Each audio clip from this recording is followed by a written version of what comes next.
అందరూ ఎలా ఉన్నారు? బాగున్నారు కదా? నేను బాగున్నాను ఫ్రెండ్స్. ఇవాళ మనకి light weight 1 gram gold jewellery వచ్చాయి ఫ్రెండ్స్. నక్లీస్లు వచ్చాయి, చాలా లైట్ వెయిట్గా ఉన్నాయి. చాలా డిఫరెంట్ మోడల్స్లో డిఫరెంట్ కలర్స్లో చాలా బాగున్నాయి ఫ్రెండ్స్. ఇవి డ్రెస్సెస్ మీద అయినా అలాగే శారీస్ మీద అయినా చాలా బాగుంటుంది ఫ్రెండ్స్. డైలీ వేర్గా పెట్టుకోవడానికైనా చాలా బాగుంటాయి. Unique pieces friends. ఇవన్నీ చూడండి, 3-4 డిజైన్స్ పెట్టాను ఫ్రెండ్స్. ఈ జ్యువెలరీస్ చూడండి, ఏ డిజైన్ బాగుందో కామెంట్ ద్వారా కామెంట్ చేయండి. అలాగే వీటి కాస్ట్ కావాలంటే కామెంట్ ద్వారా కామెంట్ చేయండి ఫ్రెండ్స్.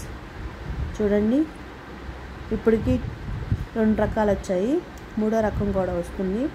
చూడండి ఫ్రెండ్స్, జ్యువెలరీ ఇవ్వండి, 3వ రకం జ్యువెలరీ ఇది. ఇవన్నీ లక్ష్మీదేవి రూపులు ఫ్రెండ్స్. చూడండి, కలర్ జ్యువెలరీస్ వచ్చాయి, చాలా లైట్ వెయిట్ ఫ్రెండ్స్. ఈ వీడియో కానీ మీకు నచ్చినట్లయితే లైక్ చేసి, షేర్ చేసి, సబ్స్క్రైబ్ చేసుకోండి. అలాగే ఫ్రెండ్స్కి కూడా షేర్ చేయండి. కామెంట్స్ కూడా కామెంట్స్ చేయండి friends. Thank you for the watching my channel. Like, share, subscribe. Please like, share, subscribe.